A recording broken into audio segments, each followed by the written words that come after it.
Welcome to chemistry planet.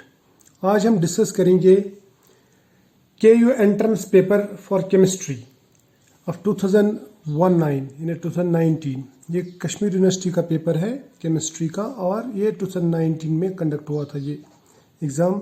तो उसका paper मैंने आपके सामने लाया है। इसका सोल्यूशन मैं आपके साथ में डिस्कस करता हूँ। तो इसमें जो क्वेश्चन नंबर 1 है वो पूछ रहा है कि which of the following statements is true about the correction terms in van der Waals equation. उसमें पहला जो ऑप्शन है the coefficient a accounts for the mutual attraction between the molecules. ये सही बात है। The term a by which can increase the pressure of the real gas related to ideal gas, ये गलत है। The coefficient b represents the volume that is incompressible, तो ये भी सही है। तो चौथा है बोथ ए एंड सी, तो ये दोनों सही है। तो मैं बोलूँगा डी ऑप्शन इसका सही ऑप्शन आएगा। उसके बाद में the parameters of orthorhombic cell और 50 picometer, a is equal 50, b जो है ये 100 पिकोमीटर और सी जो है 150 पिकोमीटर। 1:2:3 रेशो है इसका। The spacing between 1 to 3 plane is given by, तो इसको आप जब कैलकुलेट करेंगे तो आपको ये ऑप्शन मिलेगा 29 पिकोमीटर्स। उसके बाद में on increasing temperature the fraction of total gas molecules which has acquired most probable velocity will, तो वो डिक्रीज होगा क्योंकि आप टेम्परेचर इंक्रीज करेंगे तो जो मोस्ट प्रोबेबल वेलोसिटी में जो फ्रैक्शन है वो डिक्रीज हो जाता है क्योंकि मॉलिक्यूल्स की वेलोसिटी जो बढ़ जाती है उसकी वजह से जो फ्रैक्शन है वो डिक्रीज हो जाता है। वेलोसिटी बढ़ जाती है लेकिन fraction of molecules in most probable velocity decrease, ये बात याद रखना। इसके बाद में विच liquid crystal phase has the least order and is most liquid like, तो इसके लिए डिस्क्वाइड जो है ये सही ऑप्शन आएगा, डिस्क्वाइड। तो डी ऑप्शन सही ऑप्शन है इसका। इसके बाद में कंसिडर द फॉलोइंग स्टेटमेंट्स, तो ये स्टेटमेंट्स आपको कंसिडर करने हैं। उसके बाद में बताना है कि इसमें से सही कौन सा है। Half life of first order reaction is directly proportional to initial concentration of reactants, ये सही नहीं है क्योंकि फर्स्ट ऑर्डर में ये डिपेंड नहीं करता इस पर इनिशियल कंसंट्रेशन में हाफ लाइफ। और दूसरा है catalyst increases the rate of a reaction by lowering its activation energy, सही है। इसके बाद में zero order reaction takes finite time for completion while the first order reaction would get completed in infinite time, ये भी सही है। तो 2 और 3 जो है दोनों सही स्टेटमेंट्स हैं, तो इसलिए इसका जो ऑप्शन आएगा ये आएगा बी, यानी 2 and 3। ये स्टेटमेंट आपको करेक्ट स्टेटमेंट देखना है, तो दोनों स्टेटमेंट्स करेक्ट है 2 and 3। इसके बाद में क्वेश्चन है यहाँ पे विच of the following plots are linear, a minus x is the concentration of reactants remaining after time t। तो याद रखना इसके लिए फंडा क्या है, जीरो ऑर्डर में आपको कंसंट्रेशन वर्सेस जो टाइम ग्राफ रहता है वो आपको स्ट्रेट लाइन मिलता है, और उसके बाद में अगर आप फर्स्ट ऑर्डर लेंगे तो वहाँ पे आप लॉन कंसंट्रेशन वर्सेस टाइम लेते हैं, और सेकंड ऑर्डर में 1 by कंसंट्रेशन वर्सेस टाइम लेते हैं। तो इसका मतलब ये वाला जो है ये वाला ऑप्शन सही है क्योंकि inverse of concentration versus time जो है फॉर सेकंड ऑर्डर ये आपको स्ट्रेट लाइन देता है। तो ये 3 पॉइंट्स याद रखना। जीरो ऑर्डर में concentration versus time straight line देता है, फर्स्ट ऑर्डर में lawn of concentration versus time, और सेकंड ऑर्डर में 1 by कंसंट्रेशन वर्सेस टाइम जो वो स्ट्रेट लाइन ग्राफ देता है। उसके बाद में ये वाला क्वेश्चन ये थोड़ा सा आपको डिफिकल्ट लगेगा लेकिन है तो ये बहुत ही ईजी।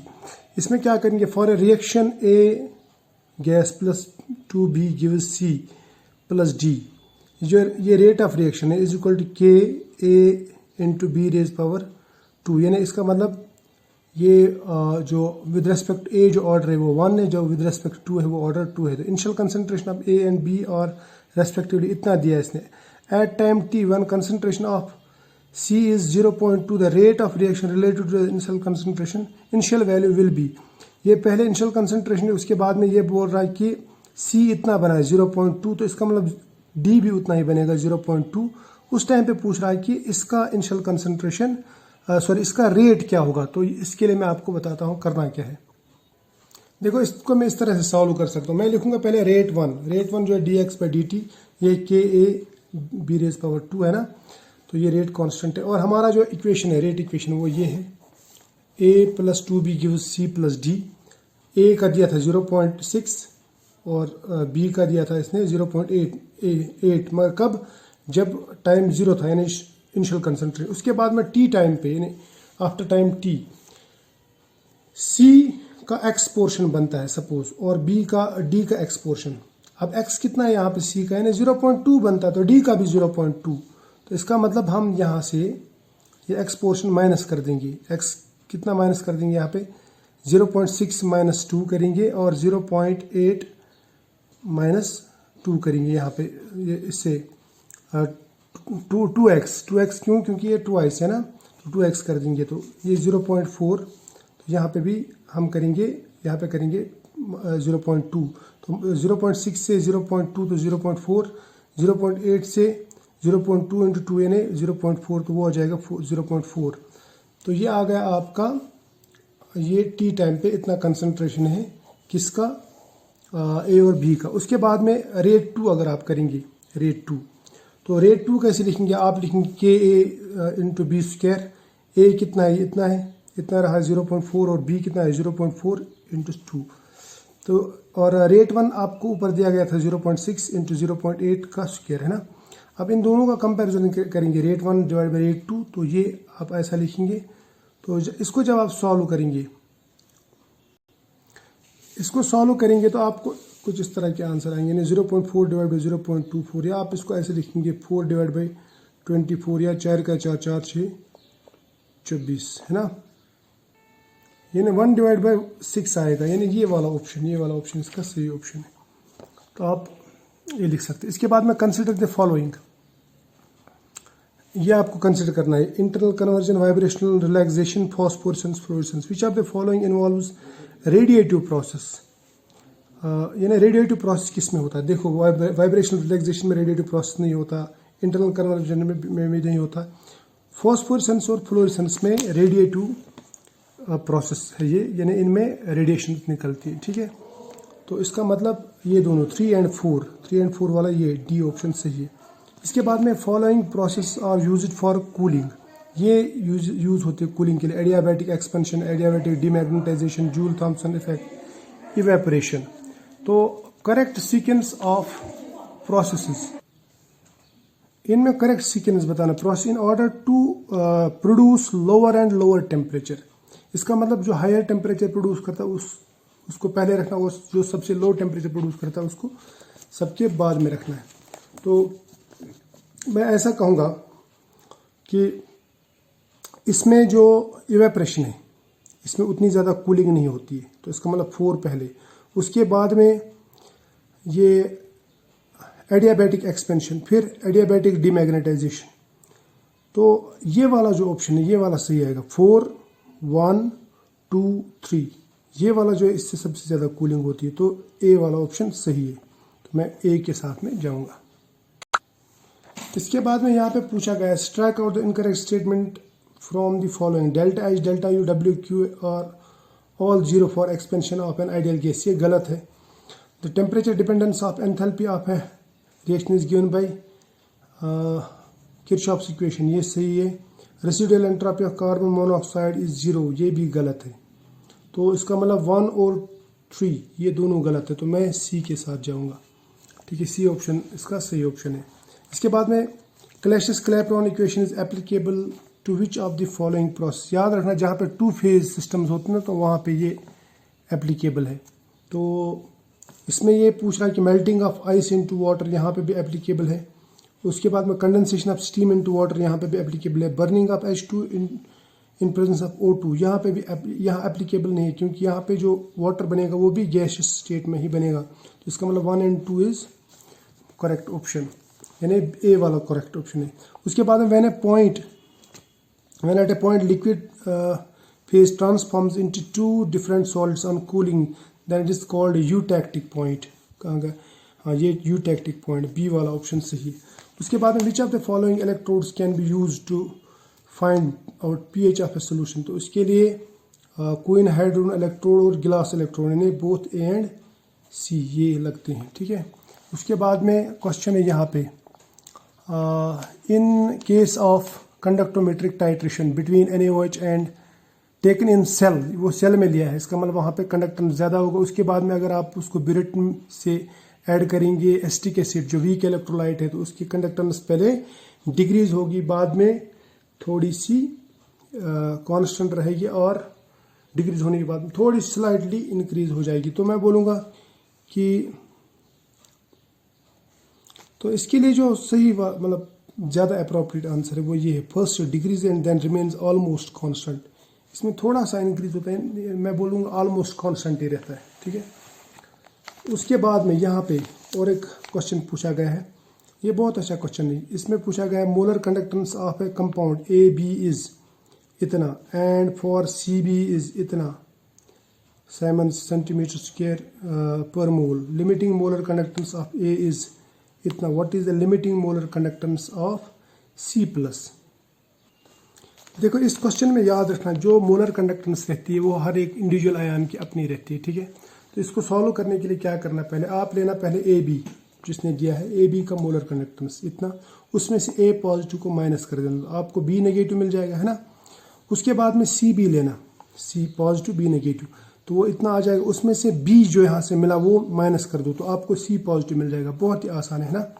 तो 38.6 मिल जाता है इसका, 38.6 साइमन्स पर सेंटीमीटर स्क्वायर।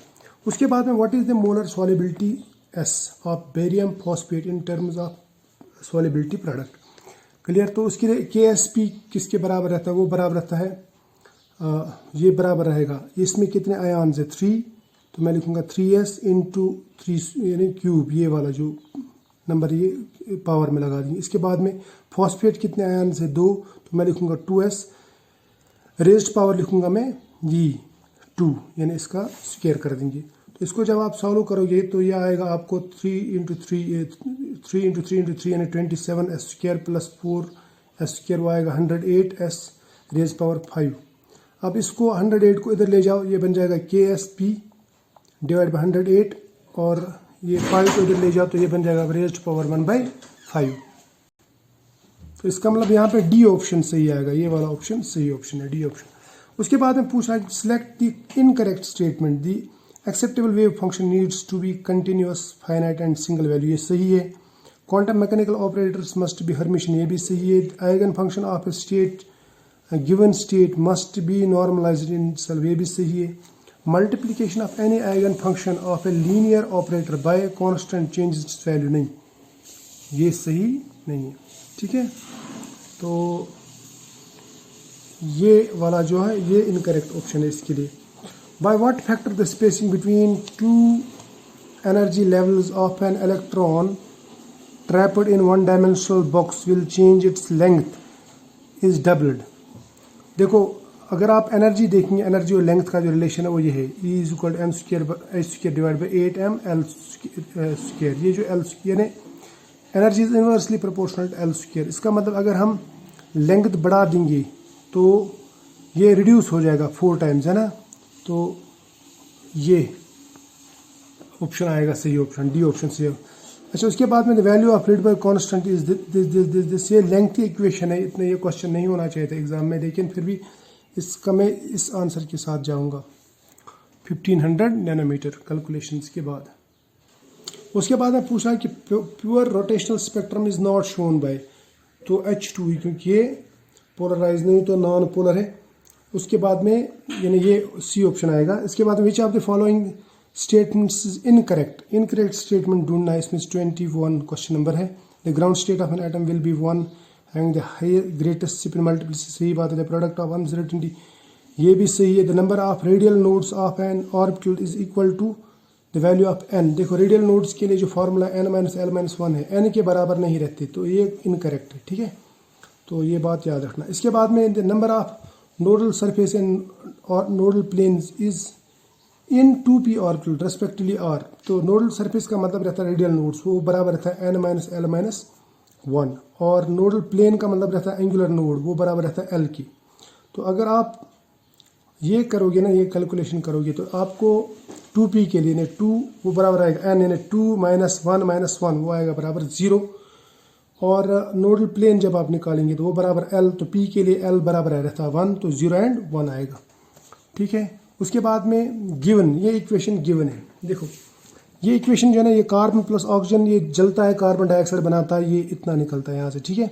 उसके बाद में ये बोलता है कि tungsten carbide plus 5/2 times O2 gives WO3 plus CO2, तो इतनी एनर्जी निकलती है।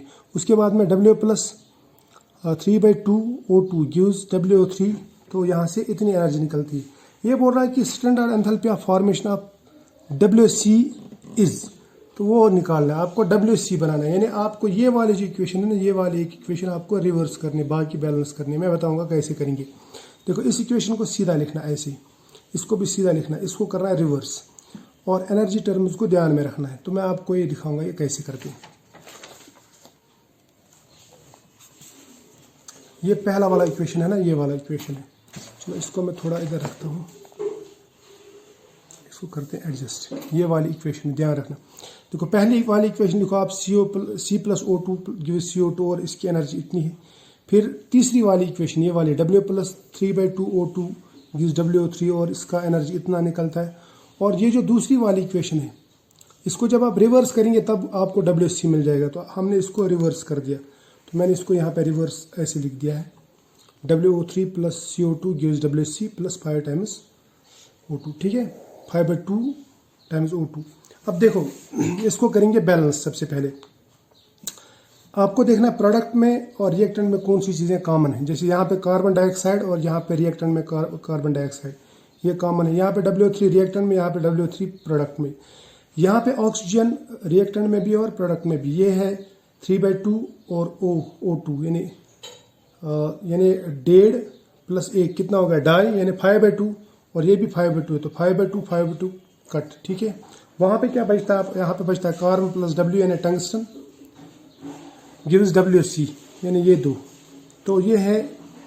अब इसका जो एंथैल्पी ऑफ फॉर्मेशन है वो निकालना है। वो कैसे निकालेंगे आप, जो आपने सीधा लिया उनका साइन सीधा लेना। जैसे इसका साइन ये था, यहाँ पे भी देखो इक्वेशन में यहाँ पे ये साइन है, नेगेटिव साइन, यहाँ पे नेगेटिव साइन, लेकिन इसको मैंने उल्टा कर दिया तो इसका साइन मैं लूँगा पॉजिटिव। इनको कर दो ऐड, आपको ये आंसर मिल जाएगा, ठीक है। तो ये आंसर सही ऑप्शन।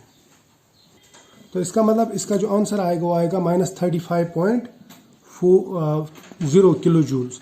उसके बाद में ये पूछा कि the molecular structure for HCF6 is, तो वो आएगा डिस्टॉर्टेड ऑक्टाहेड्रॉन। क्या आएगा, डिस्टॉर्टेड ऑक्टाहेड्रॉन। क्लियर। तो ये आप सबको मालूम है, क्योंकि जीनॉन पे 6 फ्लोराइड डालोगे आप, ठीक है, लेकिन इसमें 1 इलेक्ट्रॉन पेयर बच जाती है, क्योंकि जीनॉन पे 8 इलेक्ट्रॉन रखते हैं, 6 तो इन्वॉल्व हो गए फ्लोराइड्स के साथ में, 1 इलेक्ट्रॉन पेयर बच जाएगी। उसकी वजह से ऑक्टाहेड्रॉन में यहाँ पे डिस्टॉर्शन आ जाएगी। क्लियर। उसके बाद में और एक क्वेश्चन है यहाँ पे, ये पूछा है कि the following synthetic reaction is an example of. तो ये मेरे समझ में रिएक्शन नहीं आई, तो मैं इसको बोल सकता हूँ कि ये शायद ट्रांसमिटेशन, लेकिन मेरी समझ में रिएक्शन नहीं आई, ठीक है। रिएक्शन समझ में क्या मतलब, क्वेश्चन ही समझ में नहीं आया कि ये क्या पूछना चाहता है एक्चुअली।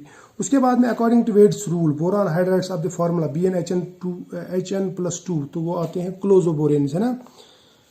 उसके बाद में the reaction of HCF5 with the Lewis base F negative in cyanometane solution produces HCF negative ion which has, ये क्वेश्चन बहुत बार आया है। इसने पूछा है कि HCF5 नेगेटिव इसका स्ट्रक्चर क्या है। देखो जीनॉन ने 5 बॉन्ड बनाए, तो 5 इलेक्ट्रॉन यहाँ पे इन्वॉल्व हो गए, और इसका मतलब यहाँ पे 3 इलेक्ट्रॉन बच जाते हैं खुद के, और एक नेगेटिव चार्ज का 4 इलेक्ट्रॉन, तो जो बनाते हैं पेयर्स। तो वो 4 इलेक्ट्रॉन 2 पेयर्स बनाएंगे जो एक्सियल पोजीशन पे रहेंगे, बाकी इक्वेटोरियल पे ये 5 रहेंगे। तो ये बनाएगा प्लेनर पिरामिडल जियोमेट्री। ये बहुत ही इंपॉर्टेंट मॉलिक्यूल है, ये कभी कभी डायरेक्ट भी पूछता है, तो ये याद रखना है स्ट्रक्चर इसका। पेंटागनल पिरामिडल मॉलिक्यूल या प्लेनर पेंटागनल जियोमेट्री है इसकी। तो इसके बाद में यहाँ पे और एक क्वेश्चन है, with respect to halogens 4 statements are given. ये 4, एक बोल रहा है bond dissociation energies for halogens are in the order, ये सही है। Only oxidation state exhibit by all halogens, ये गलत है, क्योंकि हेलोजेंस जो है ना वो पॉजिटिव और इस हायर नेगेटिव ऑक्सीडेशन स्टेट भी दिखाते हैं। हायर पॉजिटिव ऑक्सीडेशन स्टेट और ये -1 भी दिखाते हैं, तो एक ही ऑक्सीडेशन स्टेट नहीं है। उसके बाद में amount of energy required for the excitation of electron to first excited state decreases progressively as we move from, तो ये भी सही है। तो ये गलत है, ये सही है, ये सही है। और they form HX2 negative species in aqueous solution. देखो ये तो बनाता है, देखो HF2 नेगेटिव स्पीशीज ये बन जाती, ये सच है, ये बात सच है, लेकिन सभी नहीं बनाती। तो मैं बोलूँगा कि, और दूसरा बोल रहा है कि एक्वस सोल्यूशन में, तो मैं इसके साथ में नहीं जाऊँगा, ये मतलब पार्शली करेक्ट, तो मैं बोलूँगा ये इनकरेक्ट। तो जो सबसे करेक्ट स्टेटमेंट है इसका वो है 1 और 3 जो है, ये ना डी ऑप्शन, ये वाला सही ऑप्शन, ये सबसे अच्छा मतलब स्टेटमेंट जो प्योरली करेक्ट है। तो ये था फर्स्ट पार्ट। सेकंड पार्ट में कल या परसों इसमें अपलोड करूँगा, क्योंकि इसमें एनर्जी भी बहुत लगती है, थक जाता है इंसान। तो फिलहाल आज इतना ही, मिलेंगे नेक्स्ट लेक्चर में, तब तक के लिए बाय। और इसको ज़रूर शेयर करना साथ में।